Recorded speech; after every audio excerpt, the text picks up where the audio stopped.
বন্ধুরা, আপনাদের ধান যদি এরকম লম্বা হয়ে থাকে, দেখুন আমার পিছন দিকটায় আমি বসে আছি, দেখছেন ধানটা প্রায় আমার কিন্তু মাথার উপর দিকে চলে যাচ্ছে।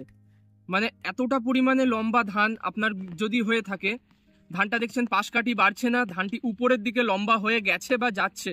এই পরিস্থিতিতে আপনি এই ধানের মধ্যে কি এমন করলে বা কি ট্রিটমেন্ট ব্যবহার করলে আপনার ধানটি এই লম্বায় বাড়া থেকে বিরত হবে, ধানটি আপনার এই লম্বায় না বেড়ে পাশকাঠির সংখ্যা বাড়াবে, বা আপনার যদি ধানটি বয়স অনেকটা হয়ে গিয়ে থাকে, ধরুন এখন আপনার আর পাশকাঠি নতুন করে ছেড়ে কোনো লাভ হবে না, তাই এই অবস্থাতে আপনার কি করণীয় যাতে আপনার এই ধানটি পড়ে না যায়, ভবিষ্যতে ভারী হয়ে গিয়ে পড়ে না যায়, বা আপনার ধানটিতে ওই পরের দিকে দেখবেন বিএলবি বা ঝলসা রোগের আক্রমণ না ঘটে থাকে। তাই এইগুলি যাতে না হয় সেই জন্য আপনি এই ধানের মধ্যে কি পরিচর্যা করবেন আজকের ভিডিওয়ে আপনাদের সঙ্গে আলোচনা করব। নমস্কার বন্ধুরা, আমি শেখ আজিম, আপনারা দেখছেন agri support and advice YouTube channel. ভিডিওগুলি না টেনে সম্পূর্ণ দেখবেন, অনেক কিছু ইনফরমেশন আপনাদের জন্য আমি নিয়ে এসেছি। আপনাদের ধানের যদি চাষ থেকে থাকে, বিভিন্ন ধরনের ধানের রোগ বা আপনার ধানের পরিচর্যা, চাপান সার ব্যবস্থা, সমস্ত কিছু এই চ্যানেলের মধ্যে আলোচনা করা হয়। তাই চ্যানেলটিকে সাবস্ক্রাইব করবেন অবশ্যই, নিচে বেল আইকনটিকে বাজিয়ে দেবেন নতুন নতুন ভিডিওগুলি সবার আগে দেখার জন্য। আসুন আপনাদেরকে আমি এক এক করে বলি। যদি দেখেন আপনার ধানের বয়স ওই 40 থেকে 50 দিন, অর্থাৎ ধানটির কিন্তু এখনো পাশকাঠি বাড়ছে, এই সময় আপনি যদি দেখেন আপনার ধানটি প্রচুর পরিমাণে লম্বাই বেড়ে যাচ্ছে, অর্থাৎ আপনি কিন্তু নাইট্রোজেন বা অ্যামোনিয়াম সালফেট জাতীয় সারের ব্যবহারটা অনেকটা বেশি করে ফেলেছেন। তাই আপনি যদি অ্যামোনিয়াম সালফেট বা নাইট্রোজেন জাতীয় সার বা ইউরিয়া সারের ব্যবহার বেশি করেন, আপনার ধানটি দেখবেন এরকম লম্বা হয়ে যাবে এবং ধানটির পাশকাঠির সংখ্যা কিন্তু ঠিকঠাক বাড়বে না।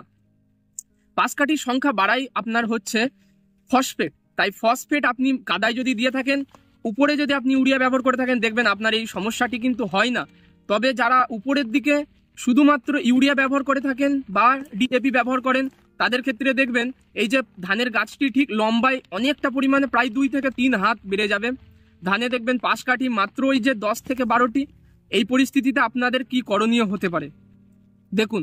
ধানের গাছ যদি আপনার বয়স 40 থেকে 50 দিন থাকে, এই সময় আপনি করবেন প্রথম পরিচর্যা হচ্ছে, আপনি এখানে বিঘা পিছু 40 শতক বিঘা পিছু 15 KG potash, minimum 15 KG potash আপনি জমিতে ভালোভাবে ছড়িয়ে দেবেন।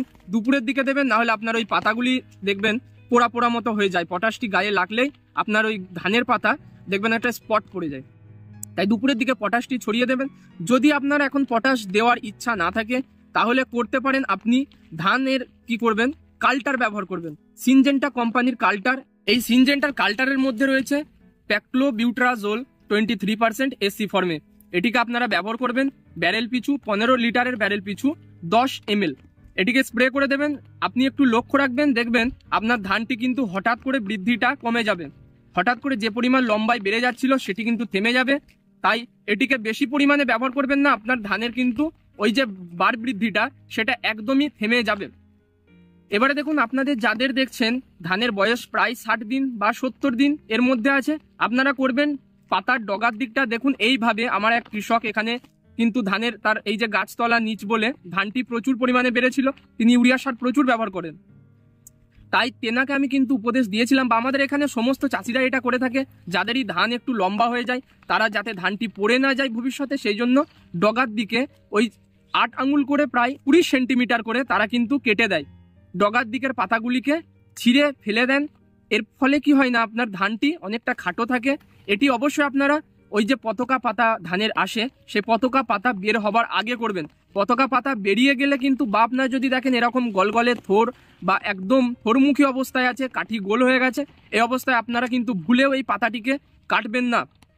পাতা যদি এই সময় কেটে দেন, আপনার কিন্তু শীষটি দেখবেন ছোট ছোট হয়ে যাবে, ধানের ফলনে আপনি কিন্তু মার খেয়ে যাবেন, ধানের ফলন অনেকটা কমে যাবে।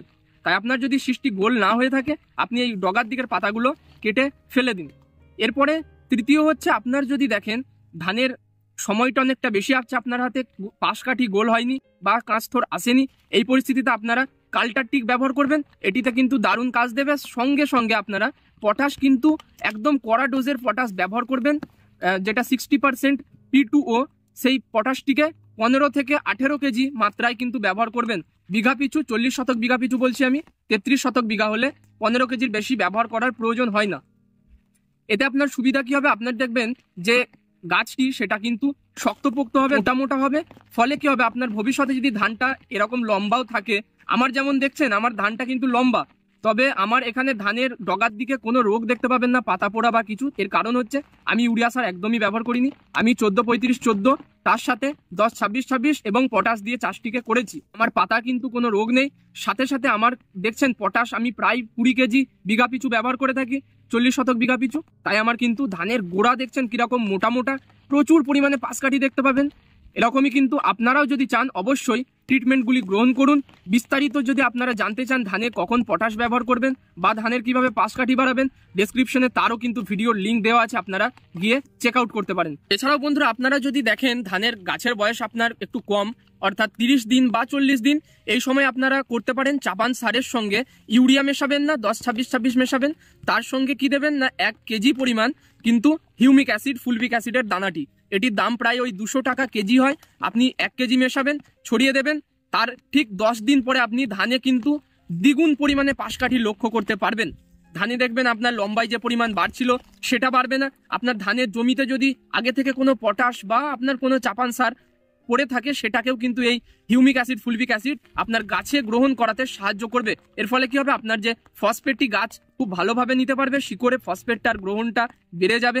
আপনার ধানে দেখবেন পাশকাঠির সংখ্যা কিন্তু দ্বিগুণ হয়ে গেছে। আমি আশা করব বন্ধুরা আপনারা ভিডিওটা সম্পূর্ণ দেখেছেন বা বুঝলেন আমি আপনাদেরকে কি বোঝাতে চাইলাম, যে আপনারা যদি ধানটি আপনাদের লম্বা হয়ে থাকে আপনারা এতে কি কি ব্যবস্থাপনা গ্রহণ করতে পারেন। আজকের মতো এটুকুই বন্ধুরা, আপনাদেরকে ভিডিওটা সম্পূর্ণ দেখার জন্য অসংখ্য ধন্যবাদ। দেখছেন বৃষ্টির মধ্যে ভিডিও বানাচ্ছি, তাই অবশ্যই একটা লাইক করবেন। এই প্রচেষ্টাটাকে আপনাদের যদি ভালো লেগে থাকে অবশ্যই ভিডিওটা লাইক করবেন, আমাদের সঙ্গে থাকবেন, চাষি বন্ধুদের মধ্যে ভিডিওগুলো শেয়ার করবেন। অসংখ্য ধন্যবাদ জানিয়ে ভিডিওটা আমি আজকের মতো শেষ করছি।